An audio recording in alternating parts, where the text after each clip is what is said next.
దీక్షలో ఉన్నటువంటి వారు చేతికి రక్ష కడుతున్నారు. ఆ రక్ష ధరించిన అనంతరం దీక్షా కంకణధారులై ప్రధానమంత్రివర్యులు ప్రపంచానికి శాంతి అందించే విధంగా, దేశంలో ధర్మస్థాపన కలిగే విధంగా ఒక గొప్ప దివ్య సందేశాన్ని, తన బాధ్యతను తాను పరిపూర్ణం చేయడం ద్వారా ఏదీ మాట్లాడకుండానే అందరికీ తెలియజేస్తున్నారు. అలా రామావతార సర్గ 18వ బాలకాండలో ఈ సర్గ పారాయణ చేసినట్లయితే వారికి చక్కటి సంతానం కలుగుతుంది అని కూడా సంప్రదాయం వివరిస్తుంది. విశ్వామిత్ర ఆగమనం, బల అతిబల విద్యలను విశ్వామిత్రుడు రాముడికే బోధిస్తాడు. అనంతరం రాముడు లక్ష్మణులకు బోధిస్తాడు. తాటక జన్మ కథ, సిద్ధాశ్రమం, కుశనాభని గాథ, కుమారస్వామి జననము, గంగావతరణము, త్రిశంకు కథ, శివధనుడు భంగము, 72వ సర్గ, వంశచరితలు, పరశురాముడి ఆగమనము, రామలక్ష్మణులు అయోధ్యలో 12 సంవత్సరాల పాటు నివాసం చేయడంతో 77 సర్గల బాలకాండ పరిపూర్ణమవుతుంది. రాముడిని యువరాజుగా చేసే యత్నాలు, కైక బోధ, మంథర బోధలు, రామ వనవాస ప్రయాణం, పితృవాక్య పరిపాలన పరమధర్మం అంటూ రాముడు ప్రతిజ్ఞ చేయడం, ఇది 21వ సర్గ.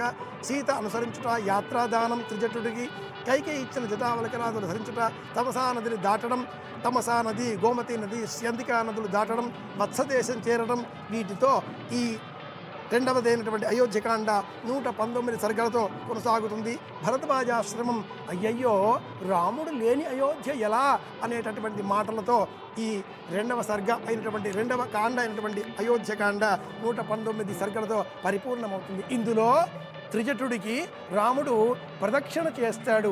అదిగో ప్రధానమంత్రివర్యులు రామచంద్రమూర్తి ఏ విధమైనటువంటి సంప్రదాయాన్ని పాటించాడో, అనుసరించాడో అదేవిధంగా ప్రధానమంత్రివర్యులు నరేంద్ర మోదీ గారు కూడా ఆ బాలరాముడికి చుట్టూరా ప్రదక్షిణ చేస్తున్నారు. పాపోహం పాపకర్మోహం పాపాత్మాం పాపసంభవ త్రాహిమాం కృపాదేవ శరణాగత వత్సల.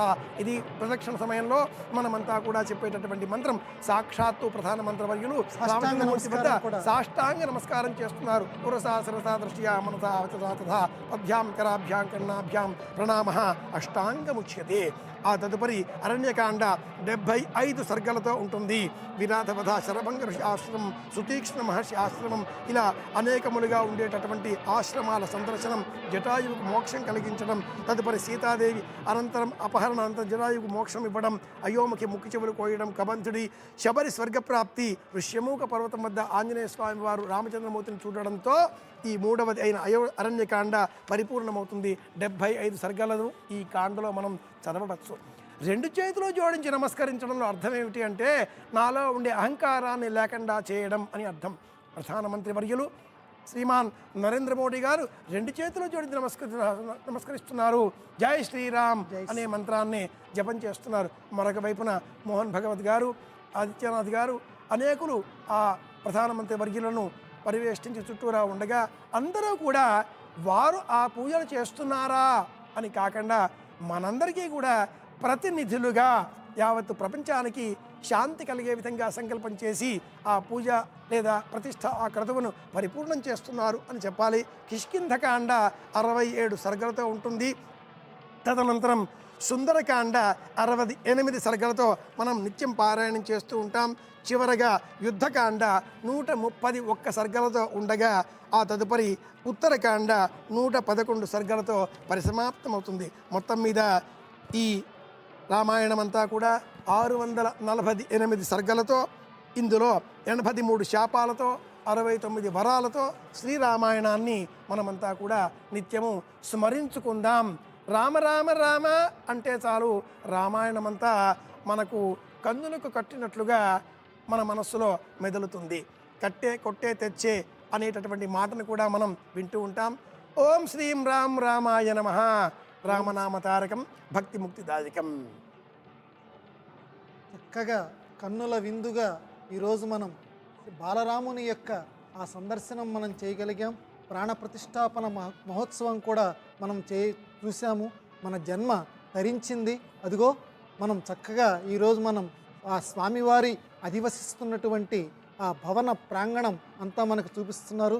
ఇంతకుముందే చాలా వినయంతో నమస్కారం చేసినటువంటి, సాష్టాంగ నమస్కారం చేసినటువంటి ప్రధాని మోదీ గారు ఎంత వినయం అంటే అలా బయటికి వచ్చి కూడా స్వామివారిని వీడలేక మరొకసారి మరలా నమస్కారం చేస్తున్నారు, పెద్దల్ని పలకరిస్తున్నారు. ఎందుకనంటే రాముడు అంటేనే వినయానికి ప్రతీక. అందుకని ఆ రాముల వారిని కొలిచేటువంటి భక్తులు కూడా వినయ సంశోభితులై ఉండాలి. కాబట్టి వినయము అంటే వంగుట అని ఒక అర్థం ఉంది. కాబట్టి వినయ విధేయతలు అంటుంటాం. వినయం అంటే వంగుట, విధేయత అంటే వినయంతో వంగేటట్లు ప్రవర్తించటం. ఆ రకంగా ఆ వినయ విధేయతలు కలిగినటువంటి మన భారత ప్రధాని మోదీ గారు ఆ ఆలయ ప్రాంగణంలో ఉన్నటువంటి మహామహులైనటువంటి పెద్దలందరి యొక్క ఆశీర్వచనాలని కూడా ఇప్పుడు తీసుకుంటున్నారు. ఇక్కడ మనం ఒక చిన్న విషయం గమనించాలి. అందరికీ కూడా చిన్నపాటి ఆంజనేయ స్వామి వారి గనక ఆ ముద్రికతోటి ఏ రకంగా సీతమ్మ వారికి సంతోషం కలగచేశారో ఈ రకంగానే అక్కడ ఉన్నటువంటి ఒక మహానుభావులు మోదీ గారికి ఒక ముద్రికని తొడిగారు. ఇది కూడా మనం అక్కడ గమనించవచ్చు. ప్రతివారు కూడా ఈ అత్యద్భుత కార్యక్రమాన్ని నిర్వర్తించినటువంటి మోదీ గారికి ఏదో ఒక రకంగా మేము హృదయపూర్వకంగా మేము సన్మానం చేసుకోవాలని తమకు తోచినటువంటి ఒక పుస్తకమో ఒక చిరు దండో ఏదో ఒకటి స్వామివారికి ఆ మోదీ గారికి సమర్పిస్తున్నారు. ఇది ఎందుకంటే కృతజ్ఞతాపూర్వకం. శ్రీరామచంద్రమూర్తి రామాయణంలో ఇందాక మిత్రులు కాకునూరు వారు మొత్తం సర్గలు చదివి వినిపించారు, ముఖ్యమైన విషయాలు చదివి వినిపించారు. ఎందుకంటే రామాయణ పారాయణం మన యొక్క సకల దోషాలని హరిస్తుంది. అటువంటి రామాయణంలో శ్రీరామచంద్రమూర్తి కృతజ్ఞతకి చాలా విలువ ఇచ్చాడు. కృతజ్ఞత వద్దన్నాడు. కాబట్టి కృతజ్ఞత చేసినటువంటి మేలు మర్చిపోకుండా ఉండటం. ఇదిగో ఈ కార్యక్రమానికి మరొక సూత్రధారి అయినటువంటి యోగి గారికి ఉత్తరప్రదేశ్ ముఖ్యమంత్రి గారికి కూడా సముచిత రీతిని ఆలయ నిర్వాహకులు సన్మానం చేస్తున్నారు. అలాగే ఒక ముద్రికనివ్వటం ఇక్కడ మనం ప్రత్యేకంగా గమనించాలి. ఎందుకంటే ముద్రిక అనటంతో ఆంజనేయ స్వామి వారు మనకి గుర్తుకొస్తారు. ఎందుకంటే ఒక గుర్తు ఉండాలి. గుర్తు అంటే ఇక్కడ లక్ష్యం ఇక్కడ భక్తి లక్ష్యం. ఆ భక్తి లక్ష్యం ప్రతి భారతీయుడి యొక్క ఆ గుర్తుని ఈరోజు అందరికీ గుర్తుండిపోయేటట్లుగా ఆ భక్తిని మొత్తం భారతదేశం మొత్తంగా అలాగే ప్రపంచవ్యాప్తంగా నిర్వహించినటువంటి ఆ మహానుభావులందరికీ కూడా సముచిత రీతిని మనం సన్మానం చేసుకుంటున్నాం. అదిగో అక్కడ విపరీతంగా వచ్చినటువంటి ఆ జనాల్లో కూడా అందరూ కూడా ఈ వాహికల ద్వారా సందర్శన చేసి ఈరోజు మాకు ఎంత అదృష్టం కలిగిందని పరవశిస్తున్నారు. ఆలయ సందర్శన ఎందుకంటే తల్లిని విడిచి లేగదూడ ఏ రకంగా విడిచిపెట్టడానికి చాలా బాధపడుతుందో ఆ రకంగా బాలరాముడి దగ్గర నుంచి కదలటానికి ఒక్కొక్కరు కూడా అక్కడ ఉన్నటువంటి ప్రధాని మోదీ గారు కానివ్వండి, మిగతా వారు కానివ్వండి, నెమ్మదిగా అడుగులు వేస్తున్నారు. ఉన్నటువంటి వారందరికీ కూడా ఒక అంగుళీకం లాంటిది గుర్తుని అందరికీ తొడుగుతున్నారు. ఇది ప్రత్యేకంగా మనం గమనించాలి. ఆలయం అపురూపం, అర్చామూర్తి అద్భుతమైన రూపం. మన మనస్సులలో నిలుపుకునే ప్రయత్నం చేద్దాం. ప్రతిష్ఠ అంటే కొంతకాలం, అత్యల్పకాలం, అనే సూక్ష్మమైన కాలంలో శక్తిని స్థాపితం చేసేటటువంటి ఒక ప్రక్రియ. గంధకం, పాదరసం అనే రెండింటిని మేళవించి అపురూపమైనటువంటి జివాజివల్యమానంగా ఉండే ఒక విద్యుత్కాంత వలయాన్ని సృష్టించి ఆ వలయాన్ని ఆధారం చేసి వలయంలో అర్చామూర్తిని సుప్రతిష్ఠితం చేయడమే ప్రతిష్ఠ. ఆ ప్రతిష్ఠ చేసే నిమిత్తమై ఈ ఆలయాన్ని అయోధ్య నగరంలో 2.7 ఎకరాల వైశాల్యంలో నిర్మించారు. నిర్మిత ప్రధాన ప్రాంత విస్తీర్ణం 57,400 చదరపు అడుగులు. తూర్పు వైపుగా లోనికి వెళ్ళాలి. 32 మెట్లు ఈ ఆలయానికి ప్రధానంగా నిర్మితమై ఉన్నాయి. ఆలయం పొడవుని మనం గమనిస్తున్నాం. 5 విభాగాలలో ఈ ఆలయం ప్రధానంగా విభజింపబడి ఉండడం గమనించవచ్చు. ఆలయం పొడవు 360 అడుగులు, ఆలయం వెడల్పు 235 అడుగులు, ఆలయం ఎత్తు 161 అడుగులు కాగా మొత్తం ఈ ఆలయం 3 అంతస్తులలో ఉన్నది. ఒక్కొక్క అంతస్తు ఎత్తు 20 అడుగులు. ఈ ఆలయానికి ప్రధాన ద్వారాలు 12 కాగా మొత్తం స్తంభాలు 394. ఈ 12 ద్వారాలు 12 రాసులకు 394 అనే సంఖ్య కాలంలో వచ్చే మార్పులకు సంఖ్యామానకం కాగా ఆ స్తంభాల సంఖ్యను తదుపరి కుదించి 366గా మార్చారు. కాల ప్రమాణం ఒక సంవత్సరానికి 365 పాయింట్ కొంత అని మనం చెప్పుకుంటూ ఉంటాం కనుక రోజుకు ఒకటి అనే ప్రమాణంలో 366 స్తంభాలు, అలాగే మొదటి అంతస్తులో 166 స్తంభాలను నిర్మించి ఉన్నారు. ఆలయంలో మొత్తం శిల్పాలు మనం గమనిస్తున్నాం. సుదర్శనంగా ఉండే శిల్పాలు కేశవాది శ్రీకృష్ణాది పర్యంతంగా ఉండే అగ్నిపురాణంలో ఉండే 24 శిల్పాలకు 24 రూపాయలు. మొత్తం మీద 5,000 శిల్పాలను ఈ ఆలయంలో నిర్మించినట్లుగా మనకు చరిత్ర సాక్ష్యంగా వివరిస్తోంది. ఈ ఆలయంలో అనేక మంటపాలు ప్రధానంగా ఉండబోతున్నాయి. హంపి క్షేత్రంలో ఉన్నట్లుగానే 5 ప్రధాన మంటపాలను నిర్మించబోతున్నారు.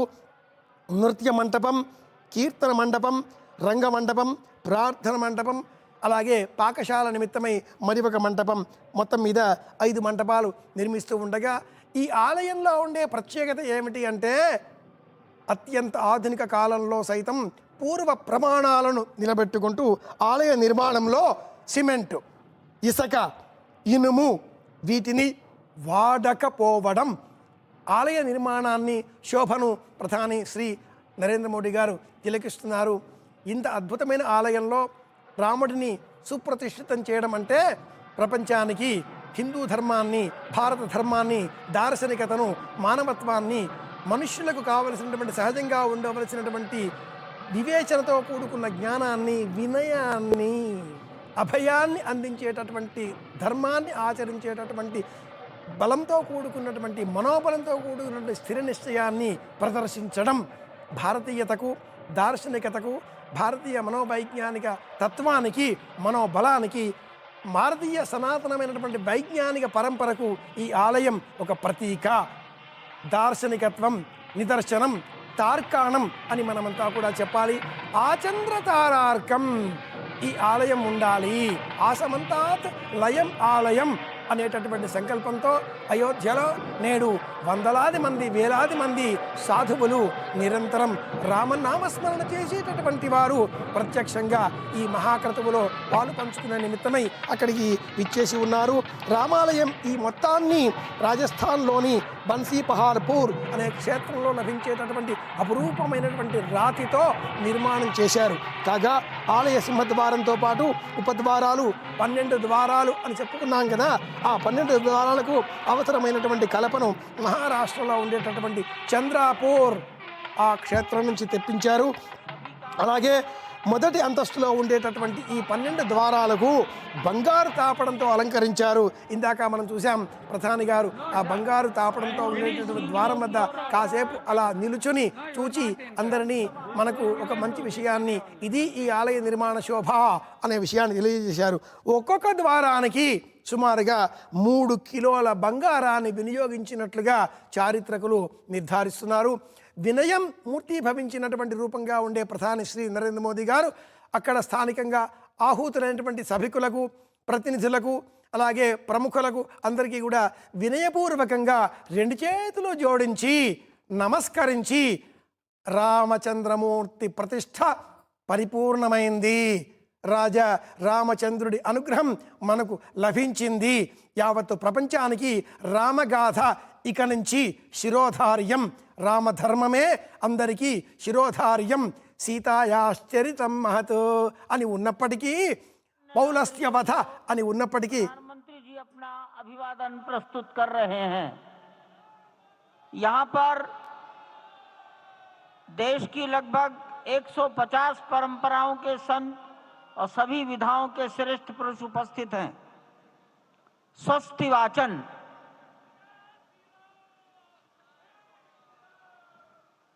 हरि ओम भद्रं कर्णेभिः शृणुयाम देवा भद्रं पश्येमाक्षभिर्यजत्राः स्थिरैरङ्गैस्तुष्टुवाग्गुंसस्तनु बिर्व्याशे मही देवाहितं जदा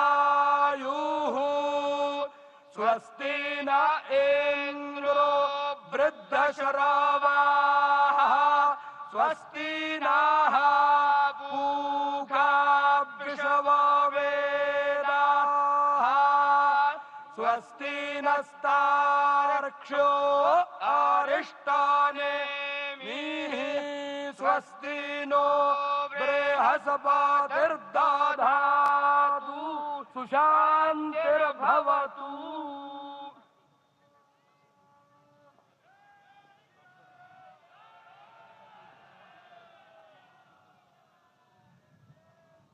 हमारे ट्रस्ट के ट्रस्टी पूज्य स्वामी गोविंद देव गिरि जी महाराज, उडुपी मठ, पेजावर मठ के मध्वाचार्य विश्व प्रसन्न तीर्थ जी महाराज और अयोध्या निर्मोही अखाड़ा के महंत दिनेन्द्र दास जी महाराज को निवेदन करता हूं, मंच पर पधारें और वस्त्र भेंट कर अपना सम्मान, अपनी कृतज्ञता ज्ञापन करें मंच पर बैठे हुए महानुभावों के प्रति। पूज्य गोविंद देव जी महाराज, माननीय प्रधानमंत्री जी के लिए, विश्व प्रसन्न तीर्थ जी महाराज डॉक्टर मोहन राव भागवत के लिए,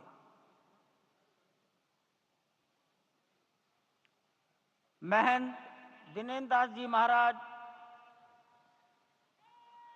माननीय मुख्यमंत्री योगी जी के लिए वस्त्र, मालूम है उनको मालूम है।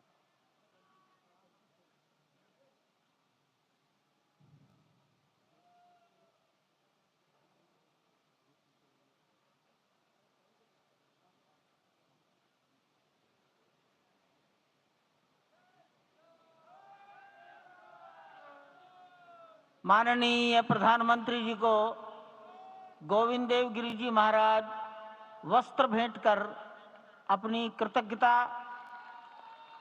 प्रधानमंत्री जी के प्रति अपना सम्मान प्रकट कर रहे हैं। अन्य महानुभाव सम्मानार्थ खड़े हैं। पेजावर स्वामी जी माननीय डॉक्टर मोहन राव जी को,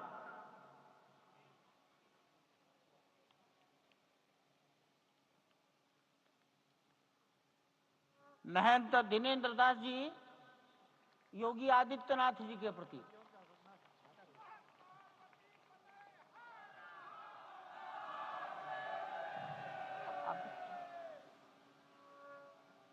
योगी आदित्यनाथ, मैं दिनेन्द्र दास जी, यही है।